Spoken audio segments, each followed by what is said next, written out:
Thomas Lee Gudinas was executed on June 24, 2025, after spending more than 3 decades on death row.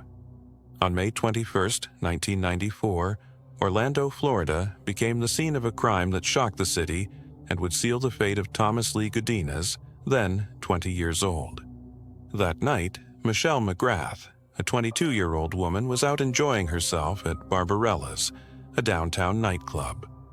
Around 2:45 a.m., McGrath was last seen leaving the venue and walking toward her vehicle. Hours later, at 7:30 a.m., a school employee discovered her body in an alley near a school.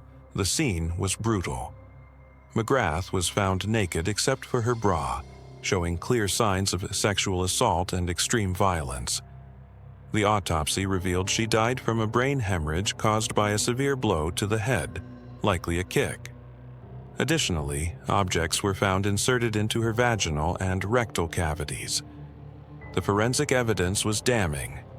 Gudinas' fingerprints were found on McGrath's vehicle, and semen matching his DNA was recovered from her body. His roommates testified that he returned home that morning with blood-stained clothing and confessed, saying, "I killed her, then I fucked her." Did you have sex with her when she was dead? Yeah, just joking around. And I apologize to the family for that. I was stupid. But, You recall telling the police, you said, "Yeah, I killed her, then f***ed her." yeah. On May 23, 2025, Florida Governor Ron DeSantis signed the execution warrant for Thomas Lee Gudinas. On Tuesday, June 24th, Gudinas woke up at 4:45 a.m. He received a visit from his mother but chose not to meet with a spiritual advisor. For his final meal, he requested pepperoni pizza, French fries, and a soft drink. Later that day, at exactly 6 p.m., the curtain to the execution chamber was drawn open. Gudinas was already strapped to a gurney with an IV inserted into his left arm.